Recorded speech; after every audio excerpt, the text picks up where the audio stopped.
Salut à toutes et à tous, on espère que vous avez passé un excellent week-end. On est là avec Shai pour débriefer tout ce qui s'est passé côté basket pendant ce week-end. Pas mal de choses au bout du compte. Pour commencer, je te propose qu'on reste quand même sur l'actu. Vous savez que c'est le moment, on est en pleine Summer League en ce moment, c'est l'occasion pour les rookies de se montrer. Et il y a pas mal de Français qui jouent.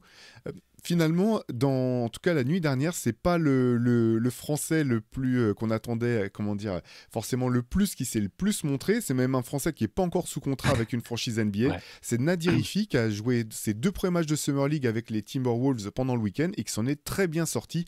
Hier, il finit même meilleur marqueur si je me trompe pas ou deuxième meilleur marqueur de son équipe. Est-ce que tu peux nous dire voilà, ce que tu as pensé un petit peu des débuts de Nadir Hiffi avec les Wolves? Bah là, ça fait 2 matchs qui se fait remarquer. Ça fait 2 matchs que les Américains le découvrent. On voit sur les réseaux sociaux qui c'est ce mec avec cette coupe improbable, enfin qu'on remarque sur le terrain avec un jeu aussi flashy que sa coupe. Et donc là, sur le deuxième match, donc il avait déjà été bon sur le premier. Ouais. Sur le deuxième match, donc qui était contre les Pacers et que les Timberwolves ont gagné 105-94. Nadir Hiffi, il a joué que 14 minutes, mais alors il a fait l'effet microwave qu'il avait déjà eu au premier match et il a mis 18 points à 5 sur 11 avec plein d'actions de scoring de classe, quoi. C'est-à-dire que c'est un joueur extrêmement fluide techniquement, qui a du style et il l'a montré là sur ce match-là. Il fait une interception aussi. Enfin, il a vraiment tapé dans l'œil des gens sur un très, très court passage. 14 minutes, bon là, et 18 points. Et il est en train de. Alors, je sais pas comment. Normalement, ils ont plus de spots pour des two-way players, je crois. Ils peuvent en couper un, ils peuvent couper un joueur s'ils veulent et dire bah finalement on va prendre Nadir Hiffi. Ils ont par contre encore une place dans le roster général. Pourquoi pas, hein, c'est un joueur qui en sortie de banc peut mettre un peu le feu sur une équipe qui aura besoin de scoring aussi en sortie de banc. En tout cas, il se fait remarquer et il rebondit bien après la fin de sa petite aventure avec l'équipe de France avant les JO et ça a fait plaisir à voir. Ouais. Et tout le monde parlait de lui du côté de Minnesota cette nuit. Ouais, c'est marrant. Sur son premier match où il avait été bon, il avait montré un peu plus aussi ce qu'il pouvait faire à la passe. Là, il s'est pas posé de question. 14 minutes, Scoring. 5 sur 11 au tir, pas de rebond, pas de passe, il était pas là pour ça. Il finit effectivement deuxième meilleur marqueur. C'est marrant, c'est juste pour l'anecdote, parce que les Summer League, on sait ce que c'est. Mais le seul mec qui a mis plus de points que lui dans son équipe, c'est Terrence Shannon Jr., qui a mis 1 point de plus, mais il a joué le double du temps de jeu, quoi. Donc tu vois que Ouais. Nadir était pas là pour blaguer. Mais ouais, belle perf de Nadir, Hiffi, comme disent les commentateurs américains pour l'instant. Du côté des Wolves, enfin on sait aussi qu'en Summer League, surtout quand on est lié comme il l'est là, avec la franchise, il a juste signé pour la Summer League, tu peux aussi être chopé par une autre équipe au bout du compte. On Bien sait sûr, que ouais. voilà, il y a pas mal d'équipes qui regardent ce qui se passe. C'était aussi les débuts de Rob Dillingham avec son équipe, lui qui a été drafté par les Wolves, qui a bien joué aussi Rob Dillingham, notamment au-delà de ses 14 points. Ce qui était intéressant, je pense, pour les Wolves, c'est les 8 passes décisives qu'il a Ouais. pu donner hier. C'est intéressant, je pense, par rapport à ce qui il manque peut-être à Minnesota pour l'avenir et puis pour assurer derrière la relève derrière Mike Conley. Je pense que c'est vraiment sur ces choses-là que l'attendait sa franchise. Ouais, il y a du playmaking. Bon, après, moi, j'ai hâte plutôt de le voir sur des matchs de pré-saison. Là, c'est bon, tu l'as dit, c'est que de la Summer League. Au moins, ça montre les intentions, ça montre peut-être le profil de joueur qui va être en NBA. C'est 14 points, 8 passes à 5 sur 14. Il prend 4 shoots à 3 points, il en met 2. Voilà, dans l'activité, c'était bien, mais j'ai envie de le voir contre des pros, voilà, en Ouais. pré-saison pour me faire une vraie idée de lui, parce que c'est un joueur qui avait une énorme cote à un moment. On en parlait sur cette draft hyper incertaine. C'était un de ceux, notamment aussi comme Ron Holland, qui était annoncé top 2, top 3 à un moment, et dont la cote a un peu chuté. Et ouais, j'ai hâte de le voir en pré-saison. Ouais. Et parmi les joueurs qui ont été retenus dans le top 2, il y avait 2 Français, bien entendu. Ouais. Zachary Rizaché et Alexandre Sarr qui ont joué leur deuxième match de Summer League. Mm. Un peu plus difficile que le premier. Le premier, c'était plutôt bien passé pour les 2 Français. Là, c'était un peu plus discret. Ouais, alors ils se sont affrontés sur leur premier match. C'était C'est vrai. un Atlanta-Washington que les Wizards avaient gagné. Rizaché avait été bien agressif en attaque, bon, pas hyper adroit, 7 sur 18, mais il avait quand même fini avec 18 points, 5 rebonds, 2 passes, 3 paniers à 3 points. C'était intéressant, on avait vu des bonnes choses. Alex Sarr aussi, un peu maladroit à la finition, mais qui avait une belle activité, qui avait pris des rebonds. Il a fait 12 points, 7 rebonds, 4 passes, 4 contres. Lors du match où ils se sont affrontés. Et là, c'était donc, comme tu l'as dit, leur deuxième match. Ça a été moins clinquant. C'est pour ça qu'on disait que Nadir Hiffi est le Français qui s'est le plus signalé. parce que les Hawks donc, ont perdu contre les Spurs de Sidi Sissoko, qui était titulaire, qui a encore été bon dans son registre sans faire des stats dingues, mais qui a fait une performance encore appréciée par le staff des Spurs. Zachary Rizaché, cette fois, a fini avec 11 points, 5 rebonds, 2 passes et un contre à 4 sur 12. Donc l'adresse n'est pas encore là, notamment à 3 points. 3 points, elle était à 1 sur 7, et puis différentiel de moins 16 lorsqu'il était sur le parquet. Donc c'est encore un match de rodage, hein, c'est de la Summer League. Le tir n'est pas encore totalement en place pour lui, mais il a besoin de répétition, je pense, à ce niveau-là et de confiance, donc ça viendra. Il y a une action qui était pas mal où il crosse un adversaire qui finit par terre et il a le tir ouvert derrière, il marque pas, mais sinon je pense que ça aurait pu être l'action top 10 de la nuit pour Isaché. Et pour Alexar, donc, qui était le deuxième pick de cette draft, il jouait avec Washington contre les Rockets de Rich Shepard, du coup le numéro 3 de la draft, qui est très très chaud dans ce début de Summer League. Excellent scoring, excellent dans plein de compartiments. Là, il met 22 points après avoir fini avec 28 points sur le match précédent.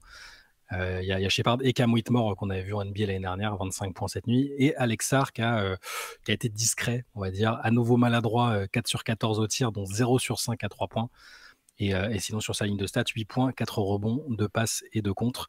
Avec du côté des Wizards, le joueur que j'aime bien et qui était un peu mon style de la draft, et j'en parlais pas mal avant, c'est Carlton Carrington, a.k.a. Bob Carrington, autre rookie des Wizards, celui qu'ils ont pris au premier tour, qui fait encore 18 points et 6 passes et que j'aime vraiment beaucoup.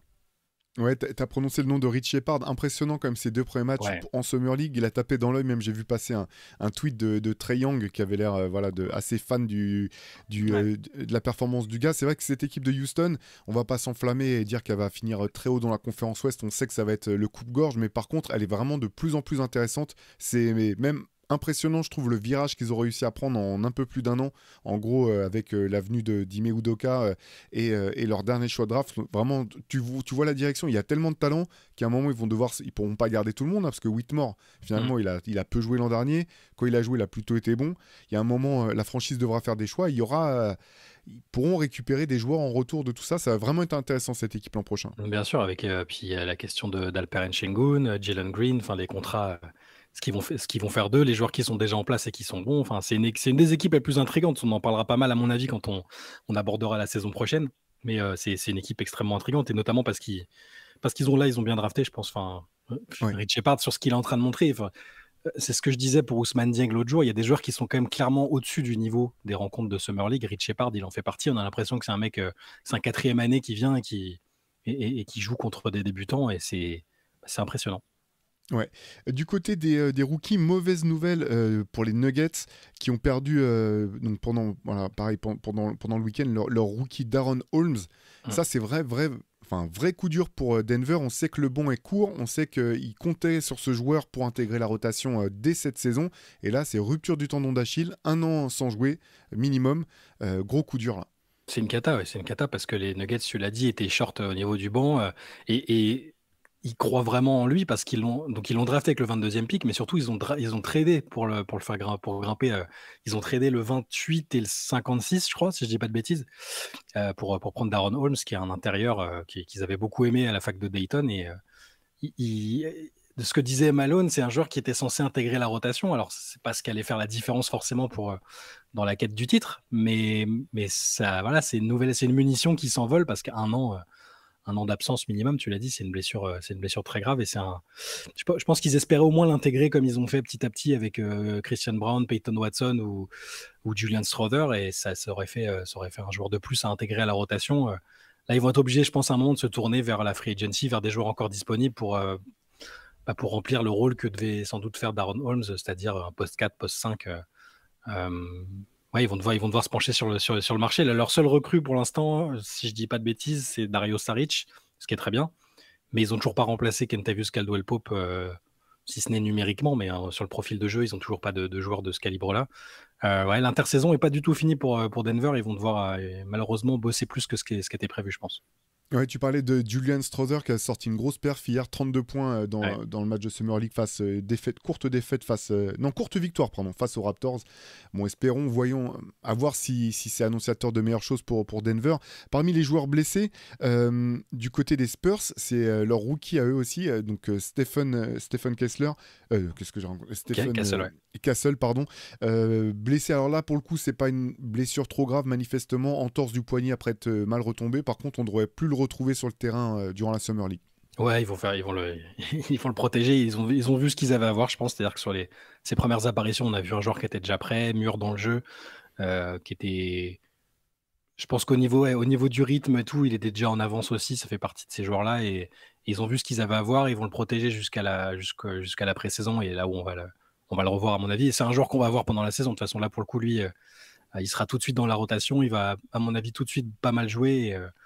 C'est dommage parce qu'on aime bien voir les joueurs comme ça. C'est un des joueurs intrigants aussi de la draft. Forcément, tout ce qui touche à Victor Wembanyama et aux Spurs, on a envie de voir qui va intégrer ce noyau dur là. Et Castle va en faire partie, c'est sûr. C'est dommage que ça s'arrête déjà là pour lui pour la Summer League, mais je pense vraiment qu'il a déjà montré ce qu'il avait à montrer. Ouais, je partage tout à fait ton avis.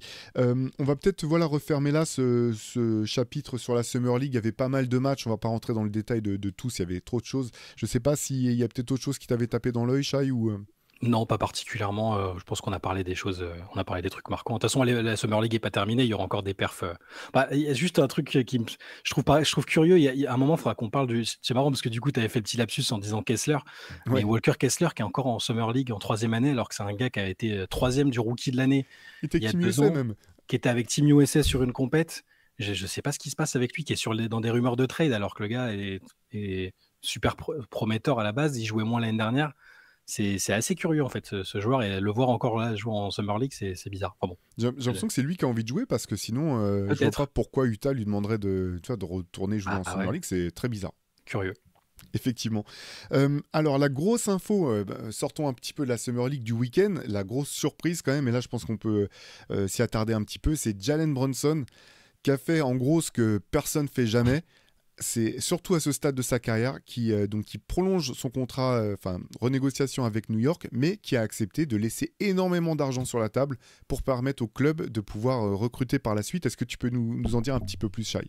Ouais, Jalen Brunson qui a signé une prolongation de 4 ans pour 156 millions de dollars et qui est donc, il était éligible à beaucoup plus. Il était éligible à plus. En gros, donc il a pas, c'est un sacrifice, mais il faut pas s'inquiéter pour lui. Il entend bien s'y retrouver dans 2 ou 3 ans.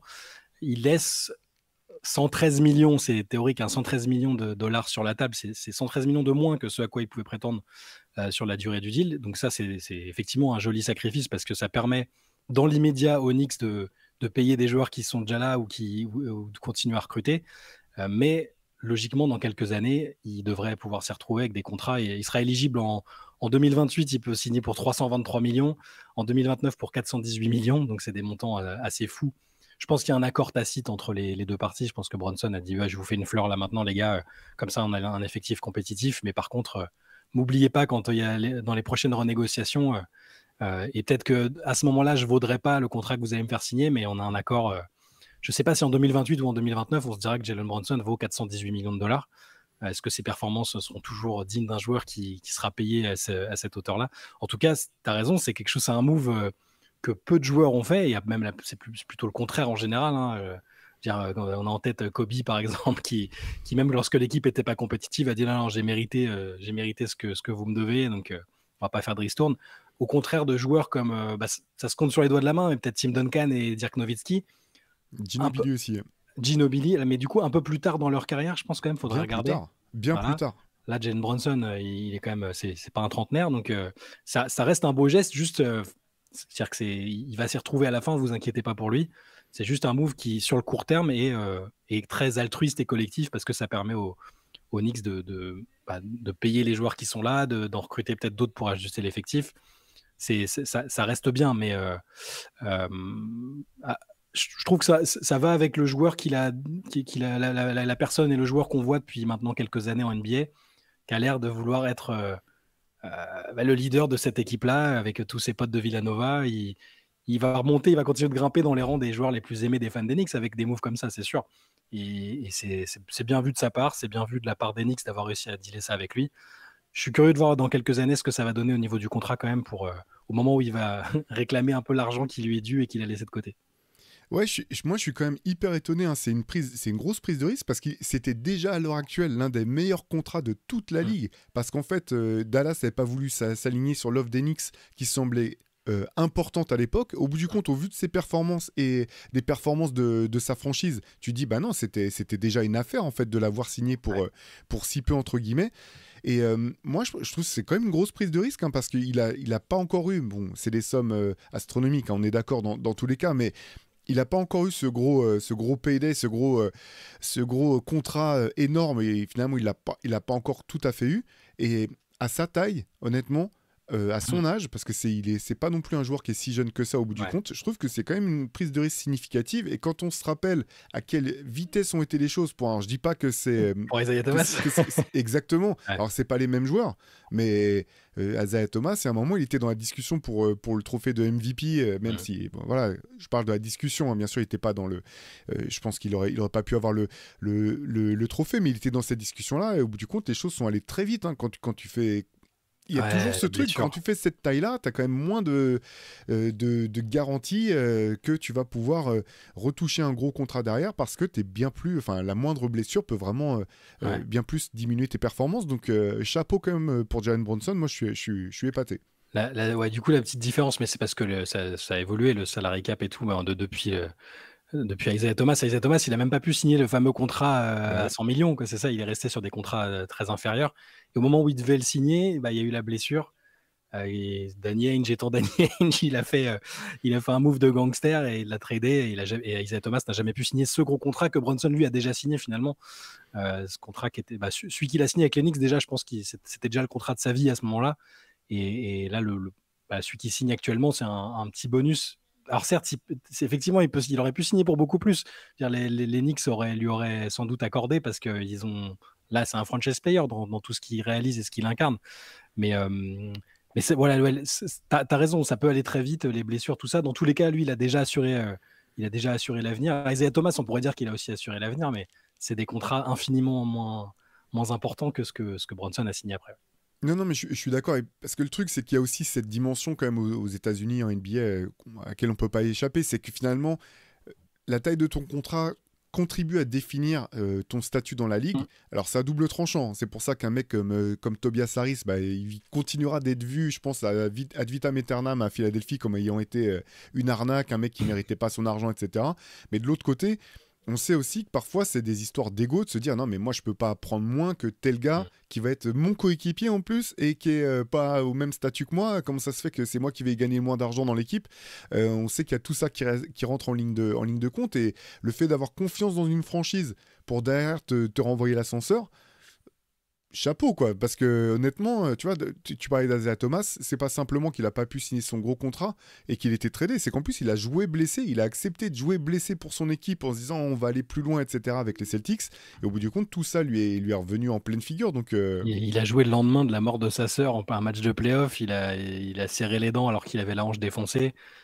C'est une triste histoire, Isaiah Thomas, hein, au niveau financier. Nous, personnellement, on va pas le plaindre, mais par rapport à ce qu'il aurait pu gagner, même par rapport à l'image qu'il a laissée, c'est-à-dire que s'il s'était reposé, qu'il avait soigné la hanche, théoriquement, il pouvait poursuivre sa carrière au niveau qui était le sien, qui était incroyable, hein.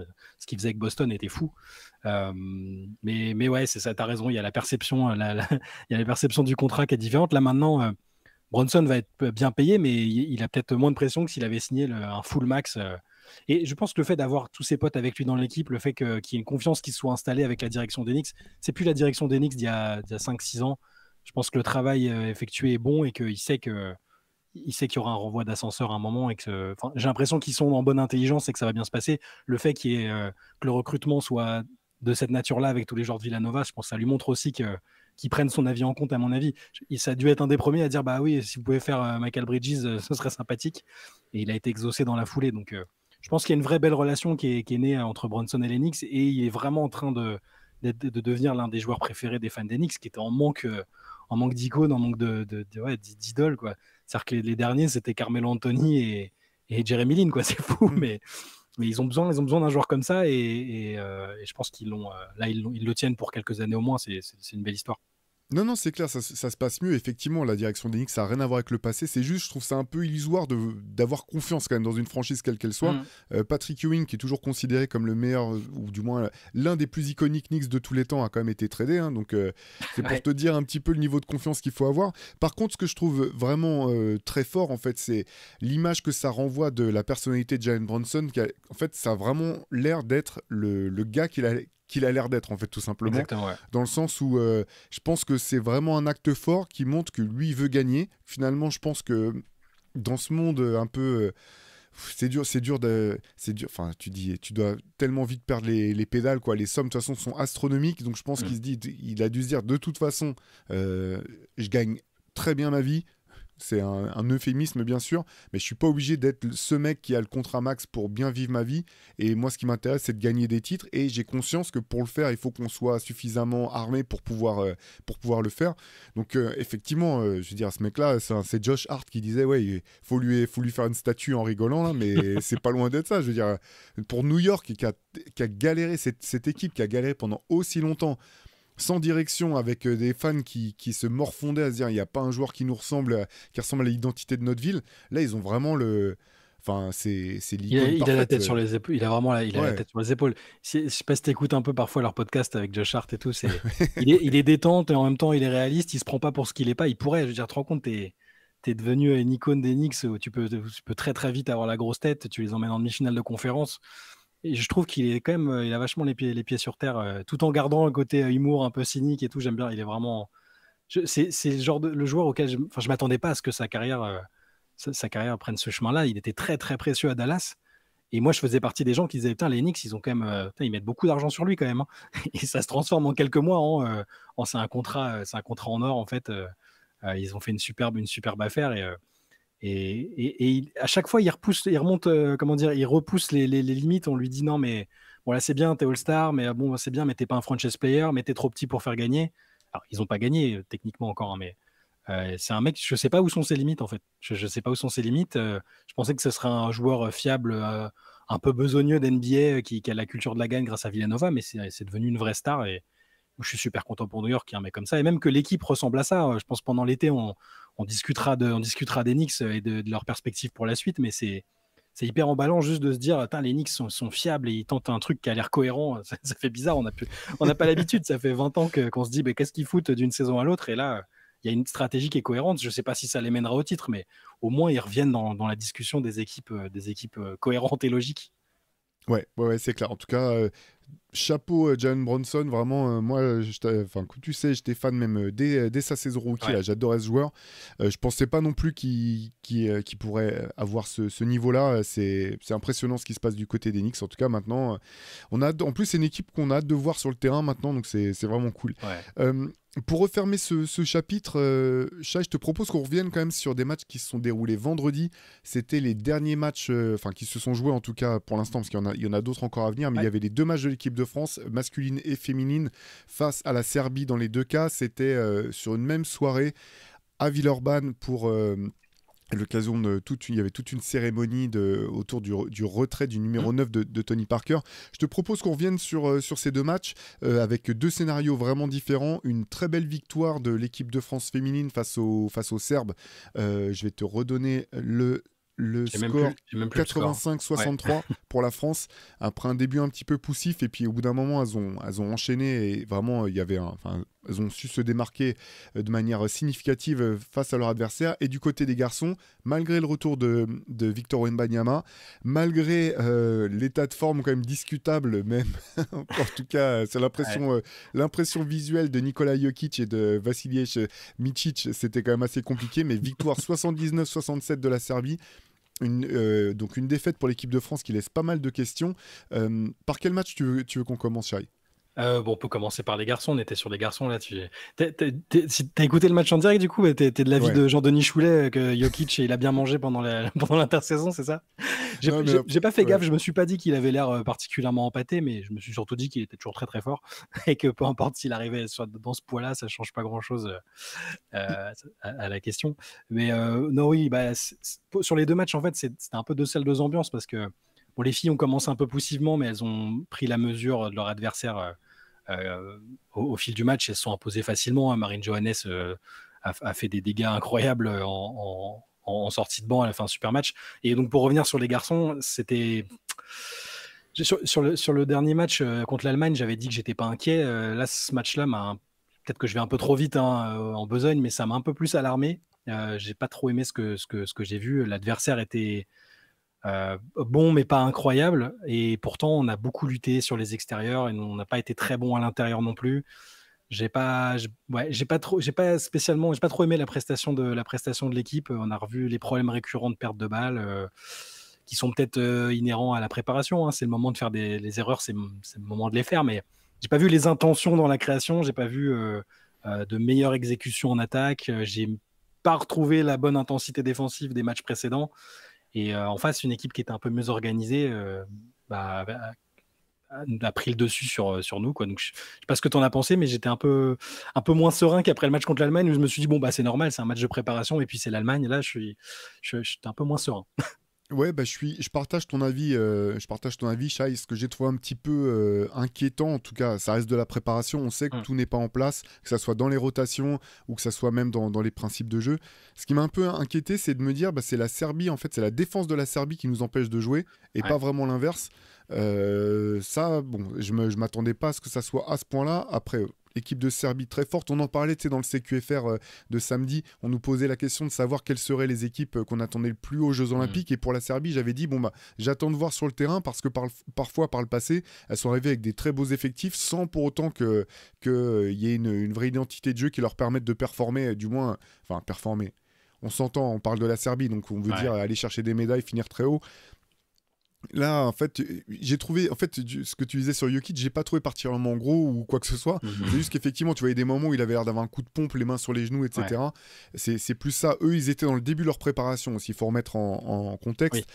Mais par contre, voilà, ils ont joué de manière très sérieuse dès le début. Dès le début, tu sentais que la Serbie, c'était pas juste un match de préparation qui prenait par-dessus la jambe. Notamment Nikola Jokic. Je trouve qu'on l'a rarement vu aussi fermé en fait. J'ai trouvé qu'il faisait fermé, concentré dès le début. C'est la Serbie qui a imposé le combat physique, à commencer par Jokic qui finit pas le match. D'ailleurs, il sort pour 5 fautes si je me trompe pas, qui a mis des brins assez importants à Victor Wembanyama, de toute façon qui se rappelait aussi de leur précédent face-à-face en NBA.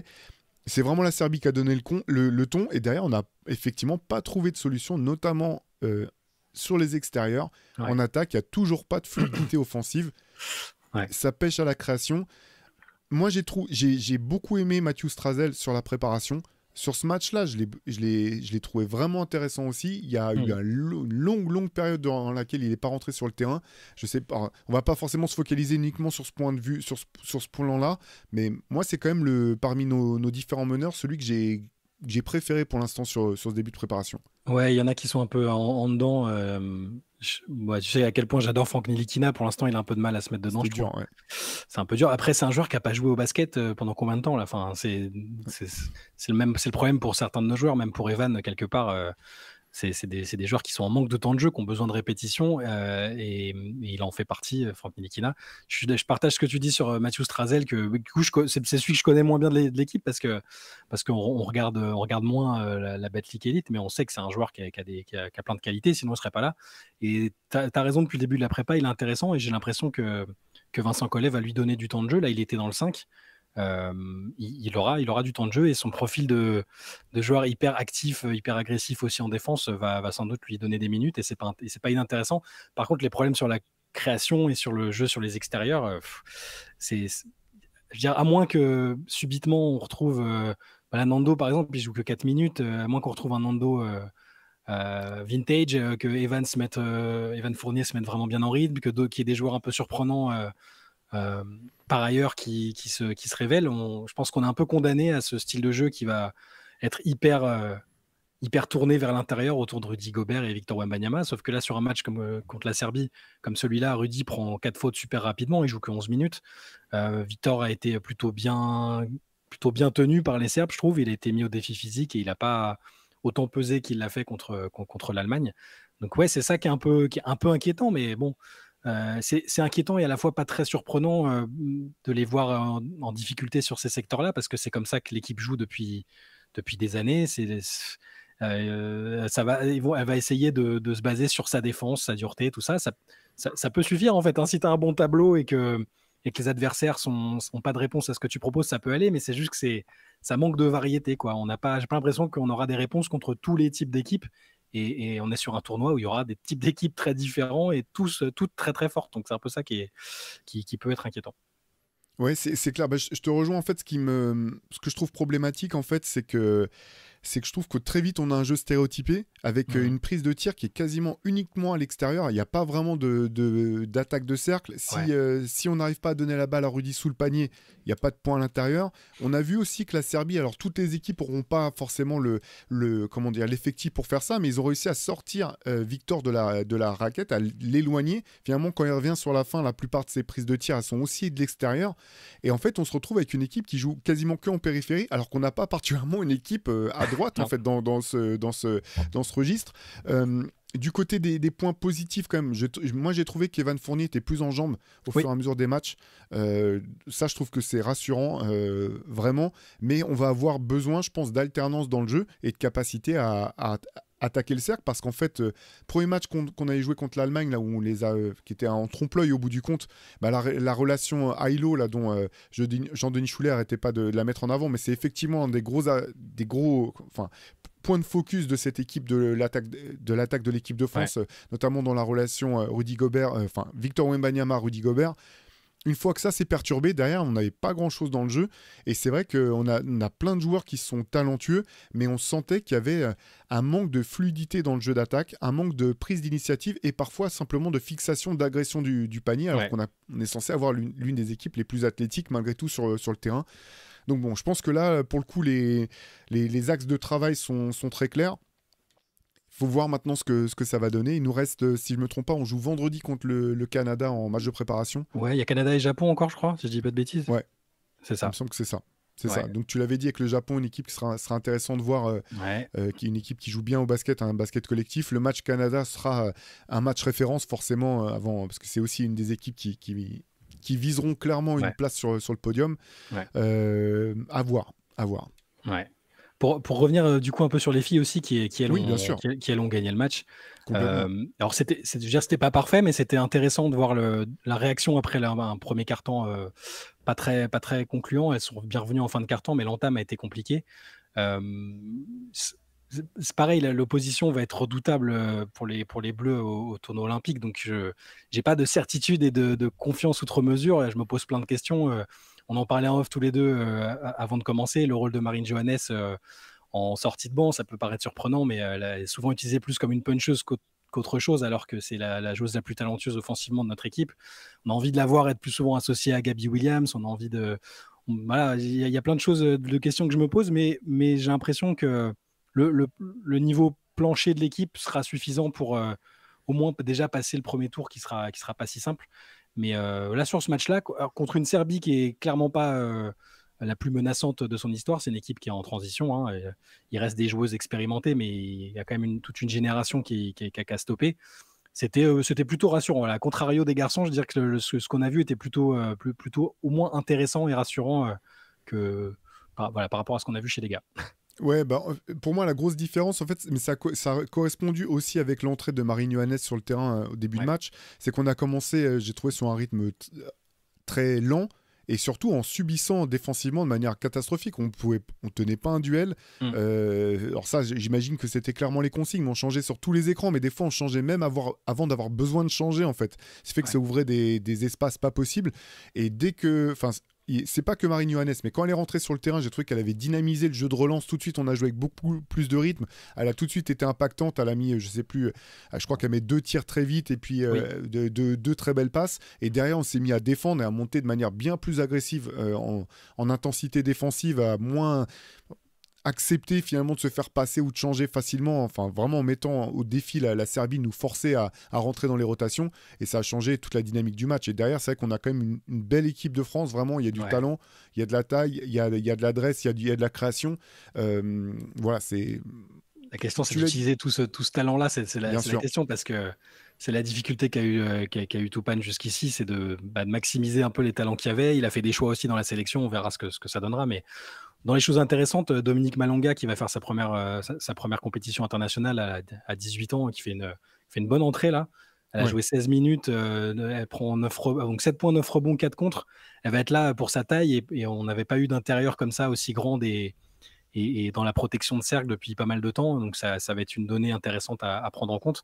Je me pose aussi toujours des questions sur l'utilisation de Diana Rupert, de ces choses-là. Il y a encore du temps, il y a de la préparation. On va voir ce que ça donne. Je suis confiant sans être démesurément optimiste pour les Bleus. Ouais, non, mais il y a eu en fait, c'était intéressant de voir l'équipe rebondir parce qu'en fait, encore une fois, on n'avait pas commencé très bien.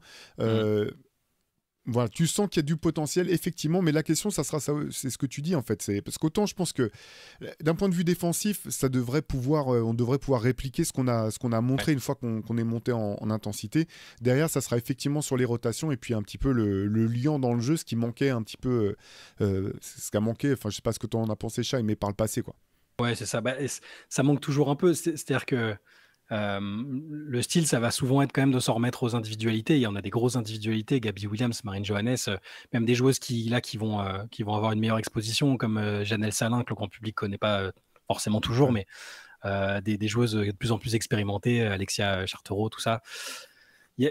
Moi, c'est toujours le truc qui m'inquiète un peu, c'est que j'ai l'impression qu'il y a...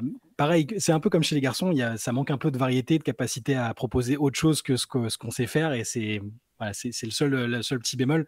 Il y a le talent et il y a la capacité à faire des choses. On espère que ça va donner quelque chose de bien pour les JO quand même. Ouais, allez, on va refermer là-dessus ce CQFR qui a été bien plein, mais il faut dire qu'il s'est passé pas mal de Ouais. choses au bout du compte ce week-end.